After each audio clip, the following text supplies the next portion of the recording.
साजी India team computer institute में आपका स्वागत है।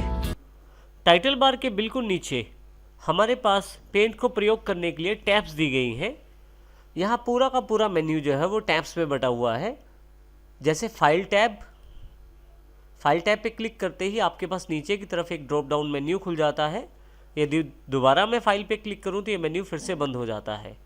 होम टैब पे क्लिक करते देखें आपके सामने एक होम टैब का एक रिबन खुल जाता है जिसमें काफ़ी सारे ग्रुप्स और कमांड्स हैं।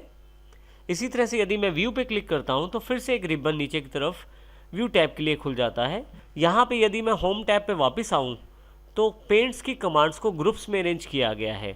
देखिए जैसे हमारे पास सबसे पहला ग्रुप है क्लिपबोर्ड ग्रुप का नाम है। और यदि आप यहाँ देखें तो एक पतला सा सेपरेटर का निशान है जो वर्टिकल दिया गया है, यानी कि पतली सी लाइन दी गई है जो इस ग्रुप को अगले ग्रुप से विभाजित या अलग करती है। यदि हम पहले क्लिपबोर्ड ग्रुप में देखें, कट, कॉपी और पेस्ट को शामिल किया गया है क्लिपबोर्ड में। अगला ग्रुप जो हमारे पास अवेलेबल है वो है इमेज में सेलेक्ट, क्रॉप, रिसाइज, रोटेट जैसी ऑप्शंस को शामिल किया गया है। इस तरह से टूल्स, शेप्स और कलर्स के रूप में काफ़ी सारे ग्रुप्स हैं और उनके अनुसार उनकी कमांड्स भी उनके अंदर शामिल की गई हैं। आप चाहें तो इस रिबन को कोलैप्स या एक्सपेंड भी कर सकते हैं। इसके लिए यहाँ छोटा सा एक बटन बना हुआ है मिनिमाइज़ करने के लिए रिबन को। जैसे ही मैं इस पर क्लिक करता हूँ मेरे पास पेंट में जो होम टैब खुली हुई थी वो मिनिमाइज़ हो गई है। और यदि मैं फिर से इसको वापस लाना चाहता हूँ तो फिर से माउस को यहाँ पे क्लिक करूँगा, फिर से मेरे पास वो टैब अवेलेबल हो गई है। इस प्रकार मैं अपना वर्क स्पेस या एरिया ऑफ वर्क बढ़ा सकता हूँ मिनिमाइज़ करके टैब को। टैब्स के बिल्कुल नीचे हमारे पास ड्राइंग एरिया दिया गया है जहाँ पे आपको ये जो वाइट स्पेस नज़र आ रहा है ये एक्चुअल में हमारे ड्राइंग करने के लिए एक शीट अवेलेबल है और ये ड्राइंग एरिया कहलाता है माइक्रोसॉफ्ट पेंट के ऐप के अंदर।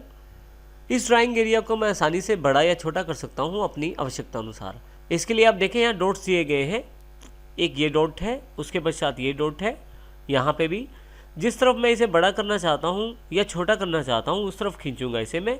यदि बाहर की तरफ मैं इस ड्राइंग एरिया को खींचता हूँ तो मेरे पास स्पेस बढ़ जाता है ड्राइंग करने के लिए, परंतु यदि अंदर की तरफ करता हूँ तो ये ड्राइंग स्पेस छोटा हो जाता है।